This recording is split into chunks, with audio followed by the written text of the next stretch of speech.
All right, what's up, everybody? It has been a fun and exciting season so far. We've seen breakout rookies. We've seen teams fall flat on their face. We've seen teams not realize they're tanking until it's too late. We saw one player get his whole team fired, management, players brought in whoever he wanted, just calling shots over there just for them to go nowhere. It's been a fun season. It's been super exciting. Man, I'll tell you, it's been a rough first season to be a Dolphin fan. I don't know. I may have to switch next year, I'm telling you, man. I can't go through the pain and suffering like this. This was rough. This was a rough fucking year. Yes, it was indeed. Anyways, yeah, so Cat and Hat here, Goel over there. We gonna break down Wildcard weekend for you. We got a lot of games coming this Goel in weekend. the It's house. gonna be super exciting. We got some upsets for you. I gotta show up and bring the fun, guys. You know this guy, Cat in the Hat, he boring. Boring.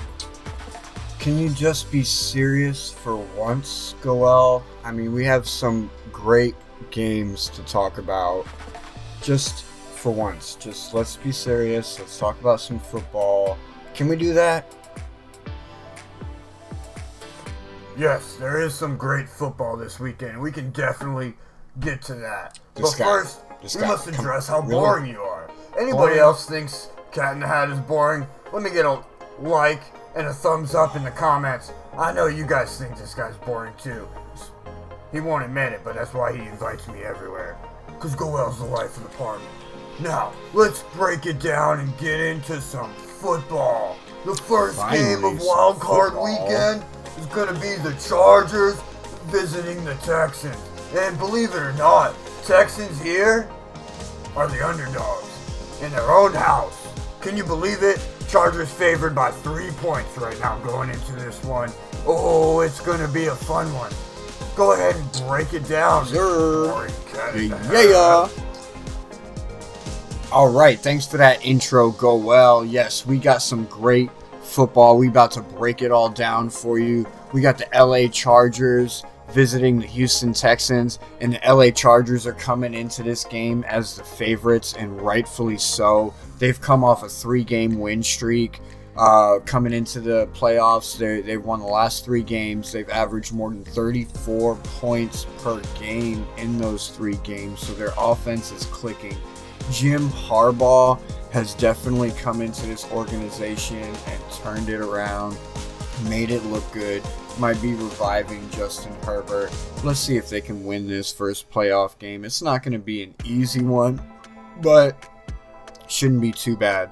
Their defense is pretty good. They definitely are tough to score on for sure. They average 17.7 points allowed going through the regular season, which actually leads the NFL. So they have that going for them. Their offense, like I said, is pretty explosive. Justin Herbert, Ladd McConkey, J.K. Dobbins, they've kind of come along and got their stuff together. It took them a little bit. Like, they didn't start off hot, but they got it together. Jim Harbaugh pulled them boys together, and they're performing at a much more efficient rate now. And then you look at the other side of the ball with the Houston Texans. Well, they've kind of flustered a little bit their last couple games. They haven't looked so great. They've definitely dealt with injuries from receivers, so their offense is a little lackluster to say the least. CJ Stroud has gotten sacked 56 times, if that tells you anything. So, like, don't expect him to be sitting in that pocket cleanly against the Chargers defense. No, they're gonna pass rush the heck out of him. Joey Bosa is gonna get in there. He's gonna get in Stroud's face, and he's gonna disrupt him. He's gonna cause havoc. He might get 2-3 sacks this game. Watch out for that. I think you're underestimating the Houston Texans, man. I mean, shit. Yeah, they do take a lot of sacks and all. Their offensive line is straight trash. But they're pretty explosive. They have Joe Mixon in the backfield, who has been a top 5 running back all season long. Well, other than the beginning of the season when he had his injuries. Thanks for fucking my fantasy league, Joe Mixon. Anyways, yeah, so they're pretty good, and their defense is pretty stingy with that guy that be getting all them interceptions and stuff, be snagging them balls. Didn't he ruin the Dolphins' playoff hopes? Got that interception snatched it straight out of Tyreek Hill's hands. I shouldn't be laughing about that as a former Dolphin fan, on the fence. Anyways, so yeah, and they've gotten some good sacks too. They have 49 sacks on the year, so I mean their defense is pretty good. Justin Herbert's not gonna have an easy game here. The Chargers, they're gonna have fun playing this game though, and they're gonna win, I think, because well, Jim Harbaugh, the Chargers, Justin Herbert. I think them boys are going to perform well enough, and they are going to beat the Houston Texans. Unfortunately, the Houston Texans' road in the playoff is going to end on Saturday at 4:30 p.m. Well, the game starts at 4:30 p.m. You guys can tune in and watch it. We might be streaming it live. We might not. Who knows? What do you think, Cat in the Hat? Well, Goel, one thing I do know is if the Houston Texans do want to win this game, that guy that you just mentioned is how they're going to do it. They're going to have to control this clock. They're going to have to take it out of the hands of Justin Herbert and Jim Harbaugh. They need to run the ball, ground and pound, use Joe Mixon, control the clock. Don't let the Chargers get a lead on you early. Hopefully you guys can generate a couple turnovers, at least one turnover, and prevent the turnovers. That's how the Houston Texans are going to win this game. They're going to have to muck it up. They're going to have to ground and pound, and they're going to have to slow the game down, because if they allow the Chargers to take flight and turn the speed up on them, I think the game is definitely going to get away from them and the Chargers. If they get an early lead, 10 points, 13 points before Houston Texans gets anything going, I think it might be too late at that point for the Houston Texans to recover. I too am going Chargers on this one. I am going to take the Chargers. I think they're going to do more than just cover the spread. So let's go Chargers. Let's move on to the next one. The next one is going to be a good one for sure. Can I take this one? Let me take this one. This next one is going to be great. Saturday night game. We got the Baltimore Ravens hosting the Pittsburgh Steelers. It is going to be awesome. This is like a tiebreaker, you could say. Both teams have won so far this year because they're division. This is where you smash that like. So you had early in the season in Week 11, you had the Pittsburgh Steelers beating the Baltimore Ravens 18-16. Very ugly, mucky game. And then 2 weeks ago, you had the Baltimore Ravens whooping up on the Pittsburgh Steelers. Yeah, it was a good one. That was definitely a good one. I think the score was like 36-19 in favor of the Baltimore Ravens. So this is going to be a good divisional matchup in the playoffs for Wildcard weekend. A great game for Saturday night. And I think the Baltimore Ravens are going to walk away with this one. And here's why. Because you have a freaking explosive offense in the Baltimore Ravens led by a stud of a quarterback named Lamar Jackson. I mean, this guy should definitely win the MVP. He had 41 touchdowns, 4 interceptions, 119.6 passer rating. He led the league in the passer rating right there. He also led the league in rushing with 915 yards. Where he led the league in rushing is yards per carry with 6.6 yards per carry. What? You cannot. You know the Baltimore Ravens are 10-0 when King Henry goes over 90 yards. Yeah, we can't forget about King Henry. That's right. King Henry's a beast. Let me tell you, with his running ability. Man, that was a great pickup in the offseason for the Baltimore Ravens. Really turned them around. But they're not going to have to worry too much. The Steelers are coming into this game on a 4-game losing streak. where they scored under 18 points. And the Ravens are coming into this game on a 4-game winning streak where they held their opponents under 18 points. That's why I'm going with the Ravens on this one. Let's go! That's right! Yeah, let me help you out a little bit with that, Goel. The Pittsburgh Steelers are definitely going to have their hands full on Saturday night with the Baltimore Ravens, who are definitely coming into the playoffs hot. Lamar Jackson was making a statement for his MVP candidacy. The Baltimore Ravens defense was definitely, they made a stamp during this regular season, placing second in sacks with 54 sacks. They're first against the run. So the Pittsburgh Steelers are definitely going to struggle a little bit because their offense is not cutting it right now. Wilson has barely thrown for 200 yards in the last 6 games. So without snagging the ball out of the air, their offense is just, well, it's just there. So I think the only way they are going to be able to win this game is with their defense maybe trying to muck it up and slow it down like they did in the first meeting. Because their offense, like Mike Tomlin's a great coach, but if he doesn't draw up some plays for Justin Fields out there and like mix it up a little bit and try and confuse this Baltimore Ravens defense, they're gonna wipe the floor with you guys again. They're just on fire. I have the Baltimore Ravens winning this one. My score prediction is something like 37-21. So Baltimore Ravens moving on to the next round. Pittsburgh Steelers, well, even though Zay Flowers is out, just expect a little bit more Keenan Henry in this one. And maybe a Mark Andrews touchdown to go with it.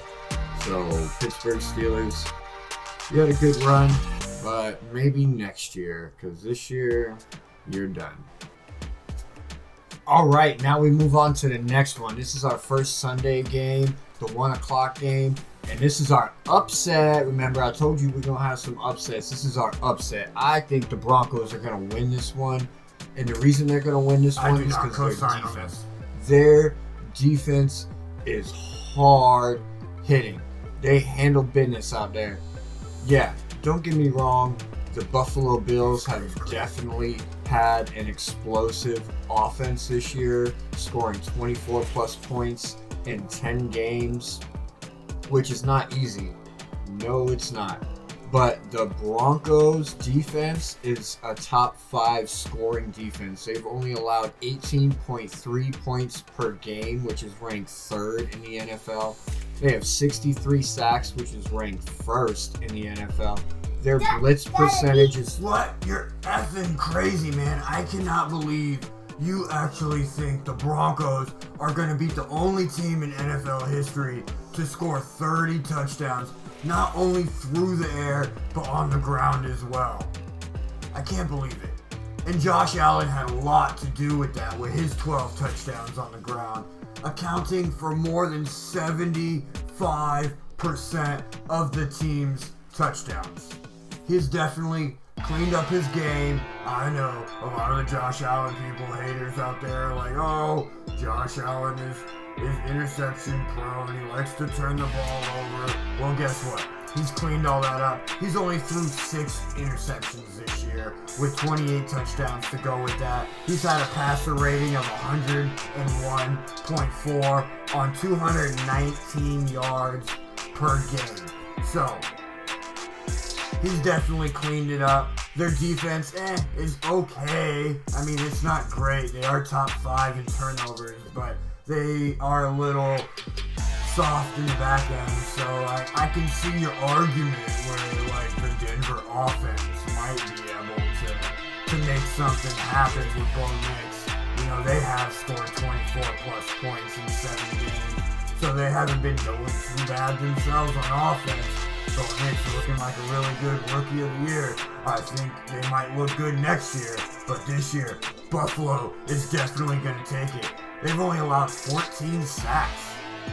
They're first. Their offensive line is ranked first in the most important aspect. And that's where Denver is ranked first in too. So I guess it's going to come down to, turnovers, probably.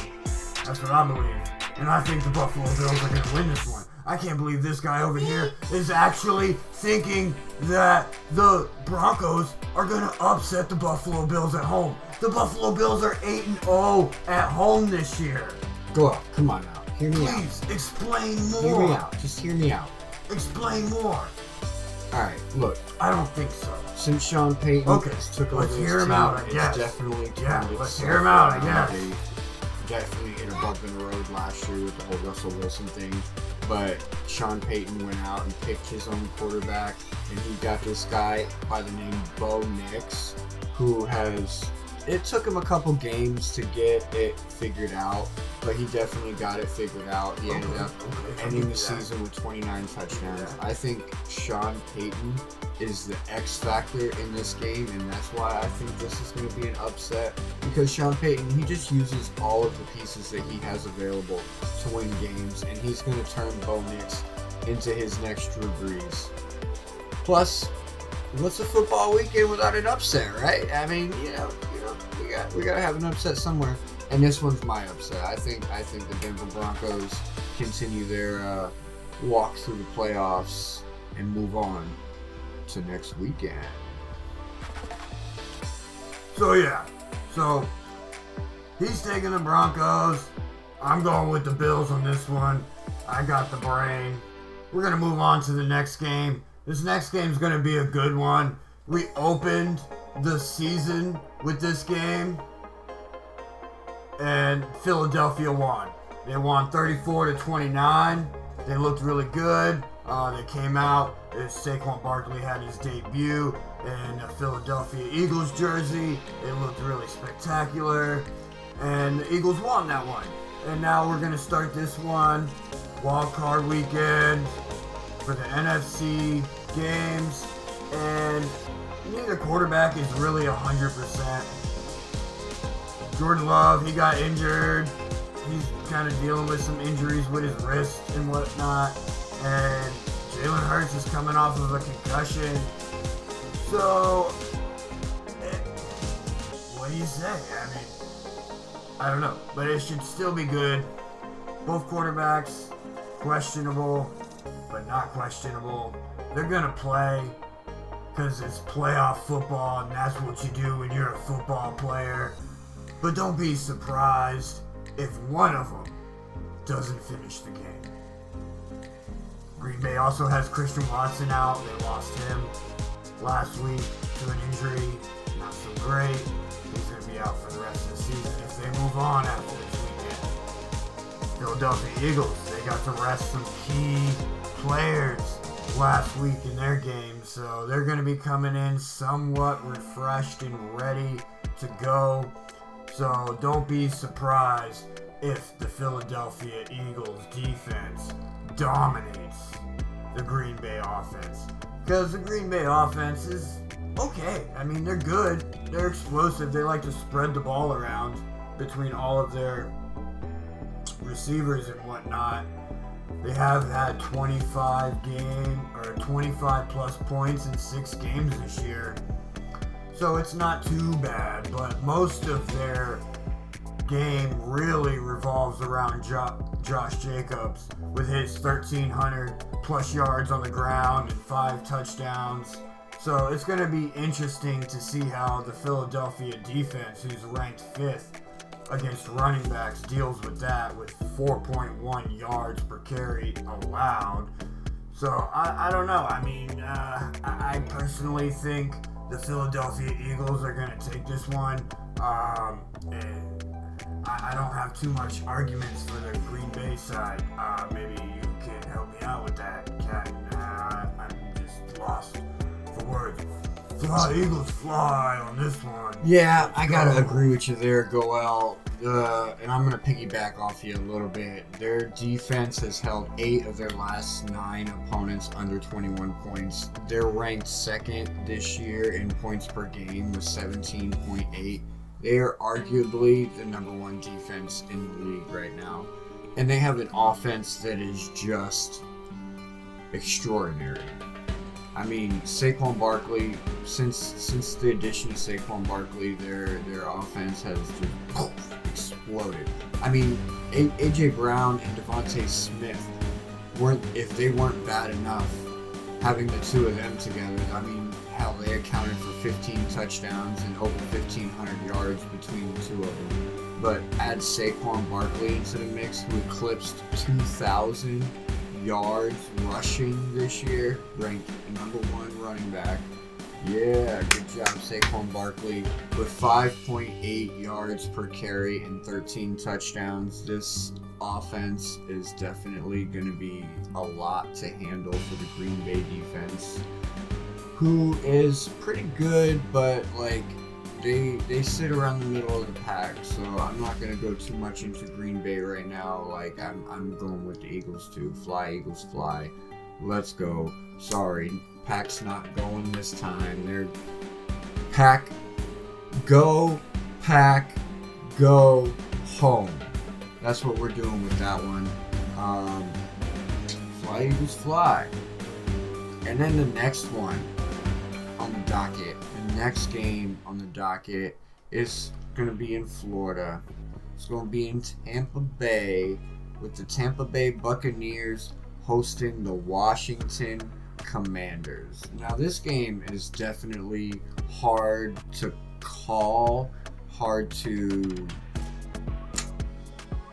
predict, because both teams have been remarkably good and surprisingly good at the same time. You have the Tampa Bay Buccaneers with Mike Evans, Chris Godwin, although Chris Godwin's been gone for most of it, but their running game with Bucky Irving and Rashad White has been really good. And we can't forget to mention Baker Mayfield, who has come out and has looked really good and really consistent for the Tampa Bay Buccaneers this year. But, I mean, heck, when you got a guy like Mike Evans out there to throw the ball to, it's easy to look good with a guy like that out there. Their defense, it's been okay, but it's definitely allowed some points this year. They're definitely having to win the games with their offense. And that's why I think the Washington Commanders are going to win this game. I think the Washington Commanders are going to go into Tampa. They're on a mission. Jaden Daniels came out from the beginning of the season looking like the Rookie of the Year. Definitely should be the Rookie of the Year. He's had a remarkable season. Hold on, bud. I just got to stop you there. I can't hear no more of this. Listen, we got the number 4 and the number 5 top scoring offenses battling out this weekend. This low-key could be the game of the Wildcard weekend, and I'm excited. We got Washington Commanders and the Tampa Bay Buccaneers going to be battling out. Listen, Baker Mayfield with his 41 touchdowns and his 106.8 passer rating has been doing really good. I don't take anything away from Jaden Daniels. I just don't think that he's going to come out here and he's going to win this game. Baker Mayfield's been here before. I think the experience that Baker Mayfield has is going to be the difference maker in this game, and that's why I think the Bucs are going to win and not the freaking Commanders. Maybe next year they'll win a game in the playoffs, but he's still a rookie. Come on, you're giving that man too much credit. Too much credit right now, alright? Let's see what he's got first. I'm going with the Bucs. Boom, boom, boom. It's going to be in Tampa, so you're going to hear them cannons going off. Boom, boom, boom. Yeah. That's your Sunday night game, 8 p.m. Tune in. You're going to want to watch it. It'll be fun. We might be streaming it. Who knows? I don't know. We've said we're going to stream a couple of them, but we don't know yet. We'll figure it out. We'll let you know before that comes in. But then, hold on. Monday night, 8 p.m. We have the Minnesota Vikings taking on the Los Angeles Rams. Now this game, it got moved to Arizona because of the wildfires over there in California. For everybody's safety, prayers be out to them. So, I've lost all faith in the Minnesota Vikings, especially Sam Darnold, after watching that poor performance that he put out there against the Detroit Lions for the number 1 seed. I mean, it was all on the line right there. You couldn't hit a single target. Not a single target. You looked pathetic out there. I feel like Sam Darnold has that quarterback playoff bug, and he's just going to be one of those quarterbacks that does not perform well under high pressure situations. I don't have faith in Sam Darnold. I don't necessarily not have faith in the rest of the guys. It's just that Sam Darnold is leading the charge, so if he fumbles it, well, there it goes. And you're going to be going against a fully rested Los Angeles Rams team. You know what I mean? I mean, come on. What do you think? You know? Yeah, the Vikings do have a really good defense. Defense not going to matter. Yeah, LA's rested. The Rams rested, duh. Anyways, the Vikings do have a really good defense, and that's going to be the only way they're going to win this game if they want to win this game, is they're going to have to force a couple turnovers, maybe produce points from turnovers, maybe even get points off the turnover, a pick 6 or a fumble for 6, something like that. Maybe cause a safety. They got to muck this game up really, really, really bad if they want to win this game, because I think the Rams are going to come out with Puka Nacua, arrested Puka Nacua, arrested Cooper Kupp, arrested Matthew Stafford, arrested Kyron Williams, and they're just going to go off, man. I think they're going to come out early, they're going to get the ball first, they're going to score first, and they're just going to keep the pedal to the metal. Ugh. Rams are going to win it. They're going to upset the Vikings. Listen, guys, you had your chance against the Detroit Lions. It was win or go home at that point, man. It was number 1 seed or adios amigos. That was adios amigos for you guys. Yeah, sorry. Purple people eaters out of the picture. Rams, moving on to next week. Yeah, I don't know. I mean, for the most part, yeah, I do agree with you, Goel. Sam Darnold really did fumble the ball in that game against Detroit and kind of didn't make it look very promising for their playoff pictures. I don't not agree with you, man. I do believe the Rams are going to come out here. They're fully rested. I do believe they're going to come out here and they're going to play like they want to win it, man. Sean McVay and their offense, they're going to have a few things dialed up for that defense. It's just going to be a matter of whether Sam Darnold can come out here and fix his mess-ups from next week. Now, if Sam Darnold comes out and looks like the Sam Darnold we saw all season long, Minnesota Vikings win this game. It really just comes down to Sam Darnold. It really does. It just depends on which Sam Darnold we're going to get, because you got Justin Jefferson over there. You got Aaron Jones running the ball, so the offense is very explosive and very productive. It can be. But it needs its orchestrator orchestrating it all, or it's just going to fizzle out like it did against Detroit. I mean, the LA Rams defense is very easy to score on, so he's not going to have an excuse. If he loses this game, he's not going to have an excuse. And we'll see. We'll see. I think the Rams are going to take it. I do.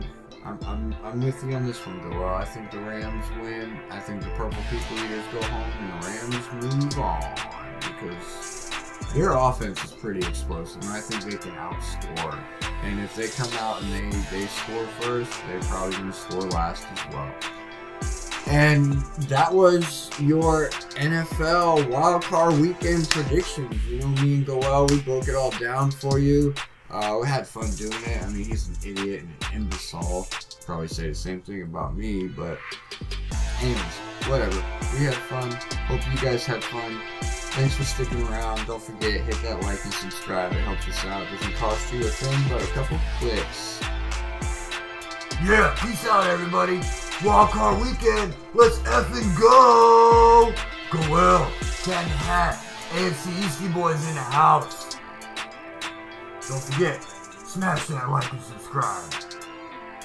Peace out. Don't agree with it? That's too bad. Like and subscribe anyways. Like and subscribe anyways.